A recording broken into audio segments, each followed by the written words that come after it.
Senator Joe Manchin, Democrat of West Virginia, on Wednesday said he will not guarantee he'll support a fast-track process for a sweeping infrastructure package, rejecting a key demand by progressive senators who want such a pledge in order to support a smaller bipartisan deal. Manchin stressed he hasn't decided whether he'll support reconciliation, a process that will let Democrats bypass the 60-vote filibuster, for a massive infrastructure package, but rejected the notion of horse trading his vote in advance. Horse trading. They always have some weird term to use when politicians do strange things.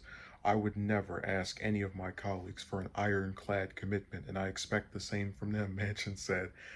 Asked about the push from his progressive colleagues for an ironclad guarantee, pressed if he was saying he couldn't commit to supporting reconciliation in exchange for votes in the smaller bipartisan package, Manchin added, "No, I don't think that's fair." Manchin's position is unlikely to satisfy most of his Democratic colleagues, who are running out of patience with the months-long attempt to find a bipartisan agreement on infrastructure, first between Republicans in the White House, and now amid a group of roughly 10 senators. The bipartisan framework that is roughly $1.2 trillion has already sparked opposition from Senator Bernie Sanders, independent from Vermont, who has said he will vote against it.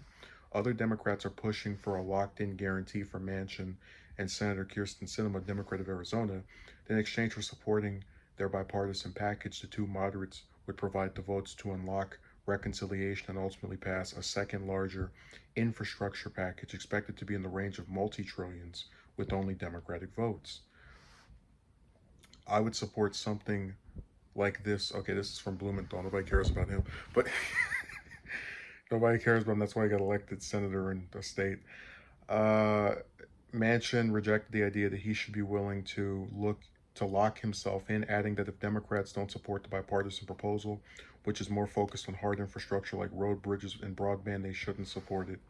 If they don't like it, they should vote against it. Manchin said that should not be conditional. So the reason progressives, I'm not surprised he didn't want to commit to a locked-in vote, but the reason progressives were trying to get him to do that is because when you have a Senate that is evenly split between Democrats and Republicans, and an overwhelming majority of Republicans, except for maybe like 2-3 people, that will not vote for anything that leans in the liberal direction under any circumstance whatsoever, you need all the Democratic votes you can get. And there have been instances in the past where people will sign a pledge to support withdrawing from Afghanistan or some other position that they'll take, and then commit to voting for to advance that position, because it's known that one of the things politicians like to do is say they'll do something and then not do it. We remember when Trump said that he was going to pull out of Syria, and then after a couple of weeks later, recanted. So, the point of getting him to pledge was because they didn't want to play this game of, oh yeah, he says right now that he supports us, I guess we should believe him. Oh, he just voted against the thing he said that he would support. Oh, I'm so surprised. I would never ask any of my colleagues for an ironclad commitment, and I expect the same from them. It's like if somebody says, can we get you to commit to supporting single-payer health care, free college, whatever idea or proposal that is aligned to my ideology, I would say yes, instantaneously, and commit to it, because it's not something I'm prone to change. And that's why, a lot of politicians have the reputation that they do, that they can't commit because they always try to find a way out of doing the thing that they led you to believe they would do. But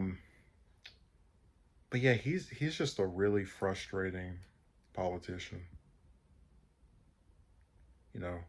How dare they try to extort something out of me after trying to acquiesce to my petulance by taking a look at a proposal that's even worse than the one that was already not that good, and trying to get me to vote for the bigger one at some later point. Because in politics, it's known that people make deals. So he's like, oh, they're trying to make a deal with me. What do they think this is? You know, stop doing what people do to get change. That's terrible.